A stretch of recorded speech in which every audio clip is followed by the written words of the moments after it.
संसद का मतलब है राष्ट्रपति, राज्यसभा और लोकसभा, और उसी राष्ट्रपति को उद्घाटन के हक से वंचित रखना गलत है, उनका घोर अपमान है, लोकतंत्र पे प्रहार है। संविधान की अभिभावक हमारी राष्ट्रपति है, पहली बार इस देश की राष्ट्रपति बनी है। मैं पाखंड बताना चाहती हूँ नरेंद्र मोदी का। जब दलित राष्ट्रपति थे बहुत ढोंग रचा गया, बहुत ढोल पीटा गया इधर उधर, लेकिन नींव डालते वक्त रामनाथ कोविंद जी को नहीं बुलाया।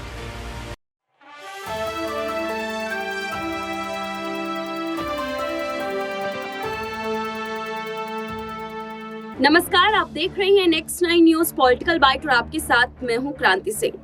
इस वक्त सुप्रिया श्रीनेत बहुत ही ज्यादा गुस्से में नजर आ रही हैं, क्योंकि सिर्फ वही नहीं, कांग्रेस के तमाम बड़े दिग्गज नेता जो है वो अपने गुस्से का जिक्र प्रधानमंत्री नरेंद्र मोदी के नाम के साथ में और राष्ट्रपति द्रौपदी मुर्मू के साथ में करते हुए नजर आ रही हैं। इसी कड़ी में राष्ट्रपति मुर्मू को लेकर के फिर से गुस्से से भड़कती हुई सुप्रिया श्रीनेत नजर आई और बीजेपी को लेकर के कई बड़ी बातें कहती हुई वो नजर आ रही थी। क्या कुछ कह रही थी सुप्रिया श्रीनेत, जरा सुनिए।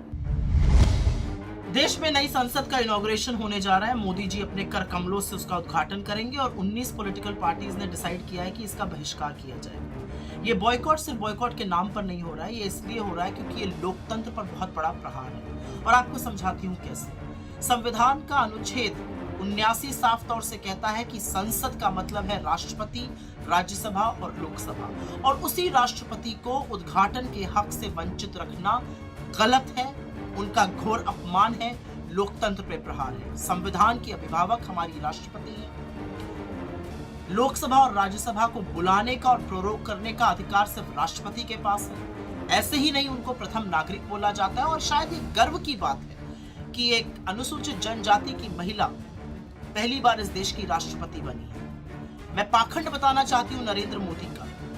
जब दलित राष्ट्रपति थे बहुत ढोंग रचा गया, बहुत ढोल पीटा गया इधर उधर, लेकिन नींव डालते वक्त रामनाथ कोविंद जी को नहीं बुलाया गया। द्रौपदी मुर्मू जी के नाम को भी बहुत बुलाया गया, लेकिन उद्घाटन के वक्त उनको ना बुलाना इस देश की राष्ट्रपति महामहिम का घोर अपमान है और इसका हर पॉलिटिकल पार्टी विरोध करती है। तो इतिहास तो रचा जाएगा, और इतिहास इसलिए रचा जाएगा क्योंकि जब देश की नई संसद का इनॉग्रेशन हो रहा था तो समूचा विपक्ष उसके विरोध में खड़ा था, क्योंकि वहां पर राष्ट्रपति का अपमान हो रहा था, लोकतंत्र की प्रणाली का अपमान हो रहा था। और बहुत झूठ परोसा जा रहा है। इंदिरा जी ने ये कर दिया, राजीव जी ने वो कर दिया। सबसे पहले तो संसद का इनॉग्रेशन और अनेक्स और लाइब्रेरी का दो अलग अलग बातें हैं। आपकी जानकारी के लिए बता दूं कि जिस अनेक्स की बात करी जा रही है उसका फाउंडेशन स्टोन वीवी गिरी राष्ट्रपति थे, उन्होंने ले किया था। इनॉग्रेशन इंदिरा जी ने किया। लाइब्रेरी का फाउंडेशन स्टोन राजीव जी ने ले किया था,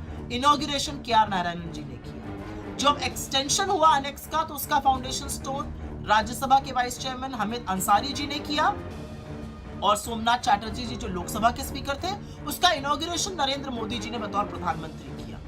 नींव भी प्रधानमंत्री डालेंगे, उद्घाटन भी प्रधानमंत्री करेंगे, राष्ट्रपति को इससे दरकिनार करके। राजस्थान के विधान भवन का इनॉग्रेशन के.आर. नारायणन जी ने, गुजरात के फाउंडेशन स्टोन को ले किया था तत्कालीन राष्ट्रपति नीलमा संजीव रेड्डी ने, और इनॉग्रेशन किया था राज्यपाल मुखर्जी ने। तो झूठ फैलाना बंद कर दीजिए। और अंत में मैं मोदी जी से एक ही बात कहना चाहती हूँ। आपको लगता है कि आपको इतिहास इमारतों से याद करेगा?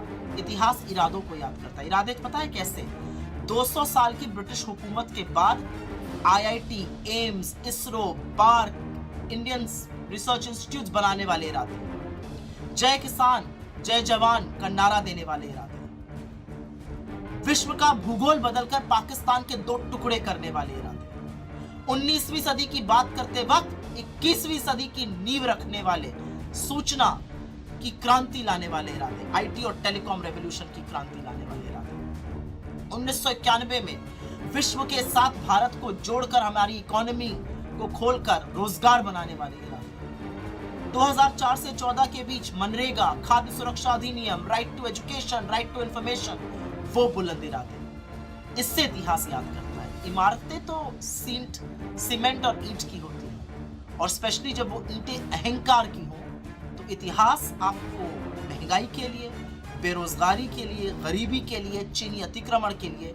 और सबसे ज्यादा अपनी मित्रता अडानी से निभाने के लिए याद करिएगा। और इतिहास ये भी गवाही देगा कि कि जब लोकतंत्र का गला घोटा जा रहा था तो समूचा विपक्ष उसके खिलाफ खड़ा होकर उसका डटकर विरोध कर रहा था। सुप्रिया श्रीनेत का आपने ये बयान सुना। बयान सुनने के बाद आप लोग की क्या तर्क है, कमेंट बॉक्स में आप हमें जरूर बताइएगा।